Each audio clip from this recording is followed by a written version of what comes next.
If you could imagine I a designed my specialty own. cruise, yes, what So would you you don't do? really want me to reveal on this show what a dork I am, do you? Yes, absolutely. I think it would be really cool to do a book cruise, like a big book club at sea. And so you could choose an era, you could choose an author or a group of authors. Like you could do, I don't know, like 1920s poets or something like that. Now, would that be like a mega cruise, or would that be more for a river cruise, a smaller? I think that would be a really cool river cruise. It would be a cool river cruise, wouldn't it? Welcome, travellers, to Elevated Escapes, a luxury travel podcast hosted by Mike and Kristen Their, a husband and wife team who approach adventures from different perspectives. Mike is all about world-class golf and the best that Disney has to offer, while Kristen's seeking wellness retreats and rich historical and cultural experiences. Together, they're big on high-end cruises, unforgettable destinations, and discovering incredible culinary moments. Join them as they explore the world, one elevated escape at a time. Now, your hosts. Welcome to episode number 12 of the Elevated Escapes podcast, being recorded in sunny Sarasota, Florida. I'm your host, Mike, joined by my wife and co-host, Kristen. Good evening, Kristen. Good evening, Michael. How are you? I'm good. How are you? Good. Good. Just got off a cruise ship a couple days ago. Yes, unfortunately. We're on the Disney Fantasy. which is the sister ship of the Disney Dream. Correct. So the only two ships that I've ever been on are sister ships, so I don't really have much compare and contrast, but we will be discussing that next week, and it's going to be at least a 1 episode, could be a 2 episode, depending on how much I talk about the food. You wax poetic about the food. Yes, and the excursions and the... Suffice it to say we had a good time. We did. We had a good time. We didn't get much relaxation, even though we were on the ship much longer than we were on the Barcelona one. I felt like it was relaxing because It was much more relaxing, the way right. we were in Europe. Because even our excursions, I felt, were relaxing to a certain extent. Yeah, because half of them we didn't. Well, one of them we didn't get off until like noon, 1 o'clock. Yeah, it was late. So to sleep in a little bit, get some breakfast at Cabanas, and you will be able to find out all about that on the Elevated Escapes podcast, episodes number 12 or 13 and possibly 14. True. With that, let's take a break. What do you think, Susie? Good idea. I'm Mike. And I'm Kristen of Luxury Travel Advisors, a husband and wife team. Dreaming of your next unforgettable getaway? Let us turn those dreams into reality. From magical Disney vacations and luxury cruises to all-inclusive escapes, world-class golf retreats, and once-in-a-lifetime adventures, we handle every detail so you can simply enjoy the journey. Personalized service, expert planning, and stress-free travel from start to finish. Your next escape starts here. Contact us today and let your extraordinary vacations begin. All right, we are back from break. This is episode number 12 of the Elevated Escapes podcast. What are we talking about this week? We're doing our last ship segment. Okay. This is going to be expedition and specialty cruises. Okay. What is an expedition cruise? An expedition cruise are you going to be the English teacher? No. Can I say it's like when you go on an expedition? Yes, you can. Okay, so that's what an expedition cruise. And you know what a Okay. specialty cruise is? What's that? It's when you go on a cruise that's very special. Oh, wow. It's very specialized. No, an expedition cruise is if you're going, it's very focused. So it would be if you're going to Antarctica or the North Pole, or Somewhere that's harder to reach than a normal cruise ship would get you to. typically going to go on a smaller cruise or a smaller ship. Mm-hmm. A lot of times because it's going to get you into those hard to reach channels and destinations. Yeah. And this is one of the fastest growing segments of the cruise industry right now. There's a lot of focus on kind of the smaller ships and these more immersive expedition type cruises. Do we know why that is? We can talk about that a little bit later. Okay. That's what we call a tease. I am a broadcast professional. That's Okay. a tease. Did Okay. you know that that's what it's called? Yes, I did. All right. Well, I'm not doubting Thank you. the fact that you're not a broadcast, but you're still an intern. You're still relatively. Yeah, I'm a little green. Yeah. But to expand upon your very in-depth specialty cruise definition, these are cruises that kind of let you take your hobbies out to sea. So, swap the polar parka from the expedition cruise for a Chewbacca costume, or you see some professional wrestling on deck. So, like seriously, specialty, like focused in on these particular interests. That is very specialty. Yeah. Or specialized. Do either of those have any appeal to you? Star Wars cruise? No, I'm expedition or specialty. Expedition, yeah, I do want to do a Nat Geo. I do want to do an Antarctica cruise. Okay. Could you see yourself doing like an 80s music cruise? I don't know. I know Rick Humphrey goes on every year. He goes on one of these specialty cruises. Okay. And he swears by it. And I know a couple other guys at Sarah Bay who go on some specialty cruises and they swear up by it. So I wouldn't be opposed. I'm just not that much of a music nerd to want to just dedicate 100% to an 80s cruise or a hair band cruise. What if it was 70s cheese? You're talking yacht rock cruise? Yes. Me and Dan Matherin are definitely You're signing up for the Ambrosia / bread cruise. Yes. What does bread do? I would give everything I own. I don't know, some other song that sounds pretty much the same as that too. Yep. I'm sure. That's your music, not mine necessarily. Oh, now you have to look. Yeah, I gotta find out because I think there's a better one. Everything I own. Oh, make it with you. Let your love go. No, that's not. That's Love Shine. Baby, I'ma want you.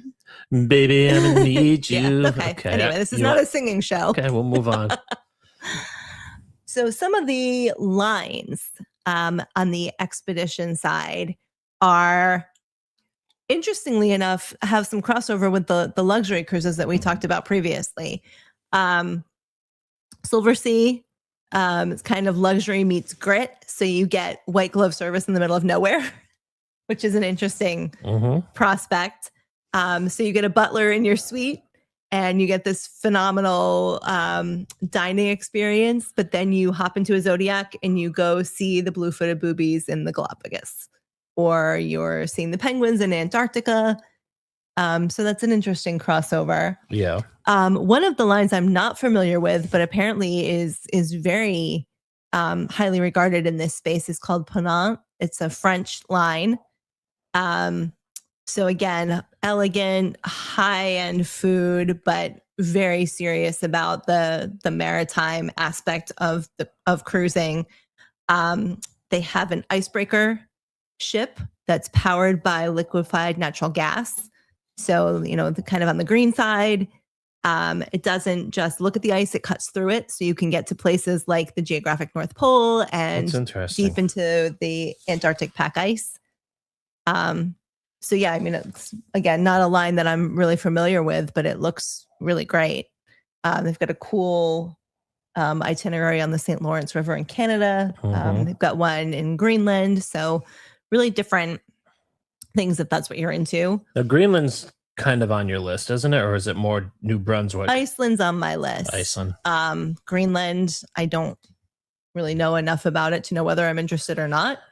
Fair. But no, more like Prince Edward Island in Canada, and that area is on my list. Again, we run into, Nordic lines obviously are great with expedition cruising. So Viking, there's another line that I'm going to murder the pronunciation, but it's, I believe, Herdegruten. That sounds like it could be a German line. No, Norwegian. Oh, really? Mhm. I'm looking for some. That's why there's no umlauts over the U. If there were, it'd probably be more of a German. Doesn't it sound like a German line? It Though? could be. So, on some of Viking ships, you have onboard science labs. You have scientists who are analyzing water samples and things like that. The Hurtigruten really harkens back to the historic shipping lines when that was the only way to reach some of the more remote Norwegian islands. And so they really get into the coastal Norwegian expeditions, and they're really big on hybrid battery technology. So another interesting line. Seaborn, another luxury line. Yes. They are carrying custom-built submarines on some of their ships and kayaks. So you really get a 360-degree look at some of these polar and tropical So do they let you go ecosystems. down in a submarine? Is that part of an excursion? Yeah, it's part of an Really? excursion. That's pretty sweet, isn't Yeah. it? It's pretty cool. But now I think, as you mentioned earlier, kind of the granddaddy of these is National Geographic Lindblad. They pioneered this space. They have a partnership that is in place through the year 2040. So you are literally traveling with National Geographic photographers, certified photo instructors, world-renowned scientists. It's just a really, really cool option. Smaller ships, not necessarily quite that luxury feel, but still, from what I've seen, very comfortable cabins, good food. They have a couple of flagship vessels called the Endurance and the Resolution that have an X-bow hull. It's a nose-coned hull that can cut through the rough polar waves, like in the Drake Passage. So it supposedly reduces the slam and improves fuel efficiency. And go ahead. No, I was just, when you were talking about cutting through the ice and all that, isn't one of the seas the most treacherous when you go on one of these Nat Geos? Isn't it right around the southern tip of Argentina? Yeah, I think that's the Drake Passage. Is that what it is? I so. thought it sounded familiar. Yeah. I just remember of all the research that we've done, they said that it's very, very rocky going through there because of the currents and all the shapes and right. Okay. Didn't mean to interrupt. No, not at all.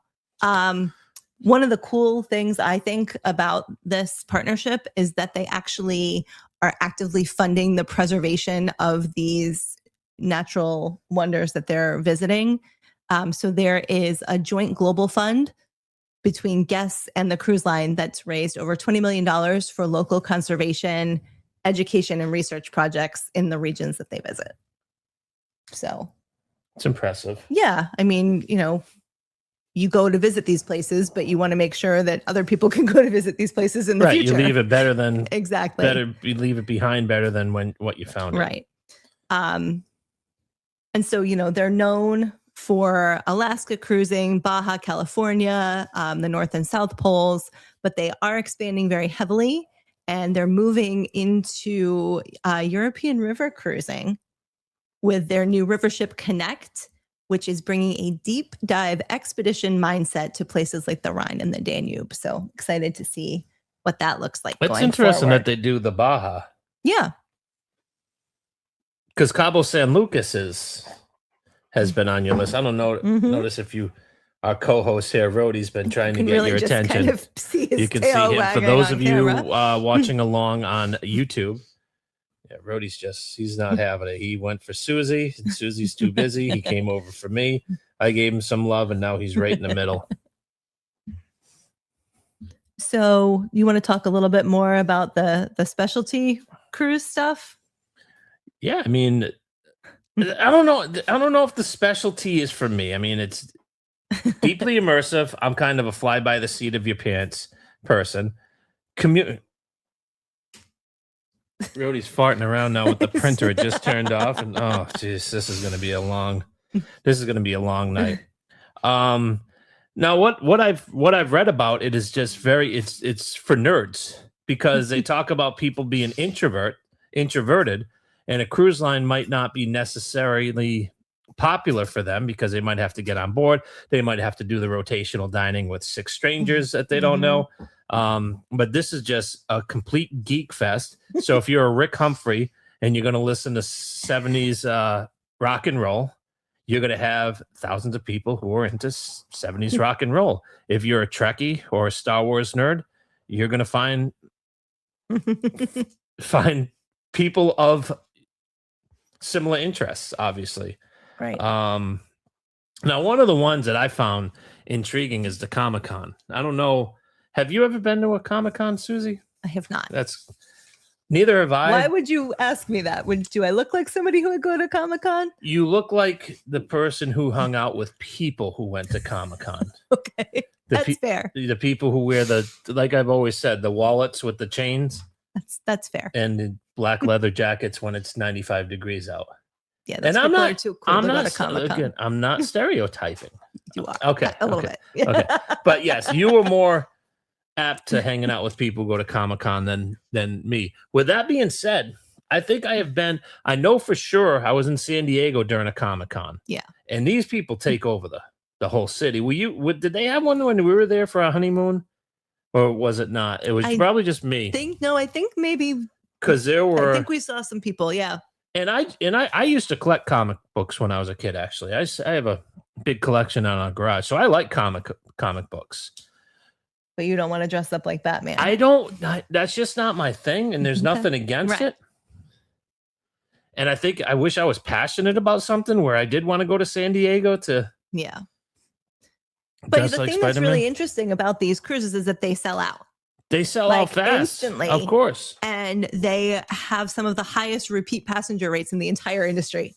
So the people who are into this stuff are really, really into it. And I think kind of the way it works is they'll just charter a boat. So, I think Norwegian has one, like a dedicated line where you can charter the boat, and then they'll actually redo the entire ship into whatever realm of cruise that you're in. So I don't know if they do a Harry Potter one, but they could make everything Hogwarts or whatnot.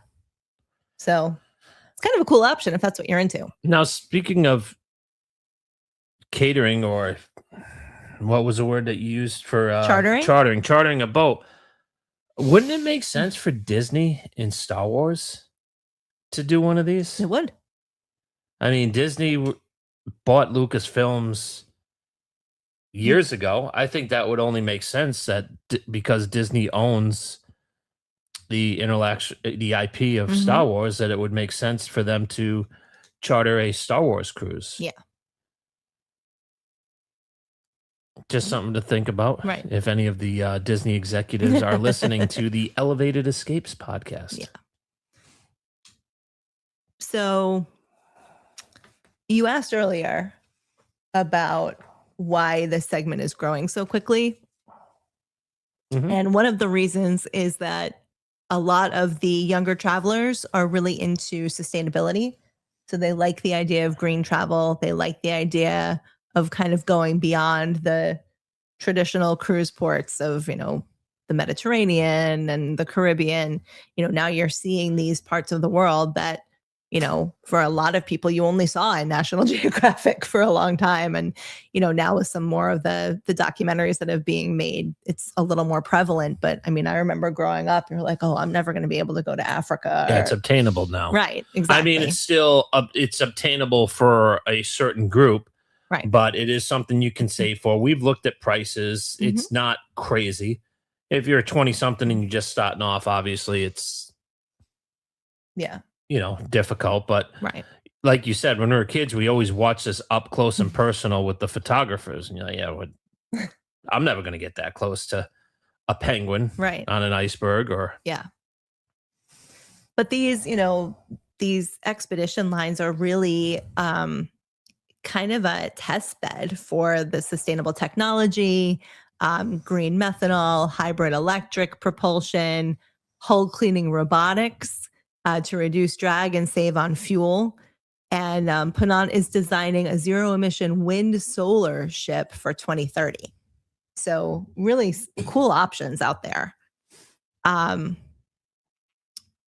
again, I think the prevailing notion out there has been that you have to be in some phenomenal shape to be able to go on an expedition like this. But with the way these cruises are doing it, you really just have to be able to step into a Zodiac, and they will kind of do the rest for you.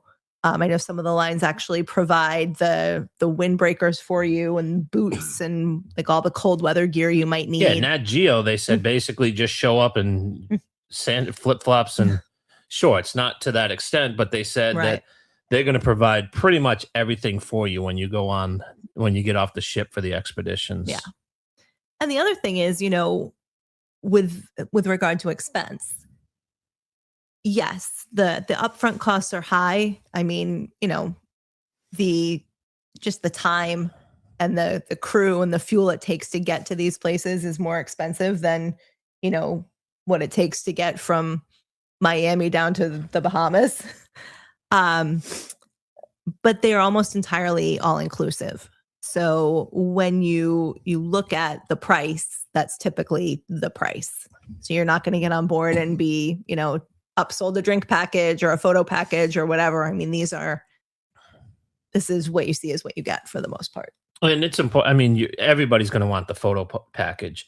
So for them to have professional photographers out there, I mean, how much? And they're teaching you on the ship as well. They're going to teach you how to use your phone or your camera. Your smartphone or your camera, whatever you're using to take photos. Pictures, they're going to train you on how to do it. It's really cool. Yeah, it is really cool.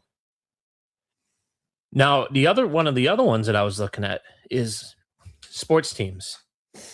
Oh. There's quite a few professional teams that charter. I know MSC is chartered. I believe Norwegian is chartered. There's quite a few. What, like Atlanta Braves cruise? Philadelphia Phillies, the Pittsburgh Pirates. There's quite a few NFL teams that do it. Okay. Major League Soccer. So chances are one of your professional sport teams is doing these. And it's cool. It's almost like the spring training that you wanted to send me 2 years ago in Fort Myers. They have some of the old timers.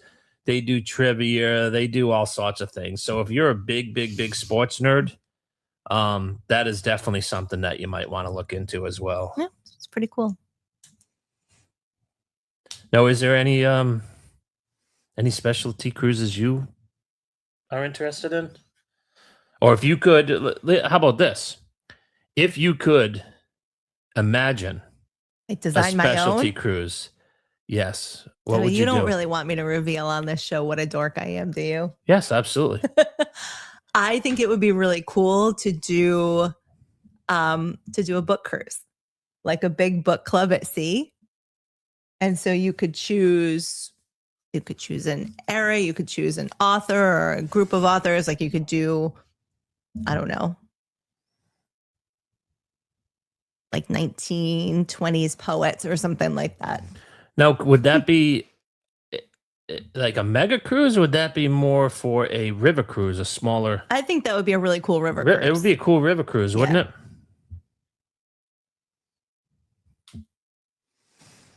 And were you going to ask me the same question? No, I wasn't going to. Okay. Apparently you'd like to answer it. I wasn't really actually thinking of anything. I think they already have this available on river cruises and on what is the cruise line? They're a higher end. They're over in Europe. A river cruise? It's not a river cruise. It's a Cunard? It's either Cunard or another one, but they do golf trips. I think golf trips is the absolute ultimate. And we'll talk about that. I'll do some more research. We'll talk about that, but it is fantastic. You don't touch your golf clubs. They go with the car service ahead, and they're dropped off at the golf course that you're going to play at next. You get off the ship, you get in a car, you go to the golf course, you play around the golf, and you just head back over to the ship, and your golf clubs are in your next destination. I think a golf-centric cruise would be really fun. But I think some of the ones that we've seen are actually kind of like hybrids. So the golf is an add-on. I think there are dedicated golf cruises, but I think there are also add-ons so that we could travel together. And you would do your thing and I would do my thing. Exactly. Yes, so I could go off and look at Irish castles and you could play golf. Yeah, perfect for couples who, if the women don't want to play golf. Well, I don't think it's fair to say women, spouse. I was just, can I finish, please? I said, or if the women want to play golf, then they can be included. And you could have mixed foursomes. Or if the women want to play and the men want to get off and go look at castles and go read poetry. Right. Then or so be go it. Whiskey tasting. That's right. It's 2026 for crying out loud. Give me some credit. You know, sometimes I have to remind you that it's 2026. Thank you. So I think the takeaway here is that the cruise industry isn't just getting bigger, it's getting smarter, it's getting more intimate, it's getting more adventurous, and there really kind of is something out there for everybody. So if you've never thought about cruising, maybe take another look. It can be a really cost-effective way to see some really cool places. Now, would you want to do a submarine in Antarctica? I think so. Would you? Yeah. Yeah, I think that would be really cool. I'm too freaked out over that one that turned into a crushed soda can. Remember years ago it was... I forgot which one it was. You know what I'm talking about. I remember what you're talking about. It was a pay-to-play type of thing, and they went way too far down, and the thing I don't know. Yeah. We don't need to end on a sour note. No, would you like me to bring us home? Yeah, why don't you do that? All right. Find us on Instagram, Facebook, and Twitter at Travel with M&K. Our YouTube is Travel with Mike and Kristen. All of our social media links will be on our show notes, and join our Facebook group, Travel with Mike and Kristen. For my co-host, Kristen, I'm Mike. Thanks for listening. We'll talk again next week. Safe travels.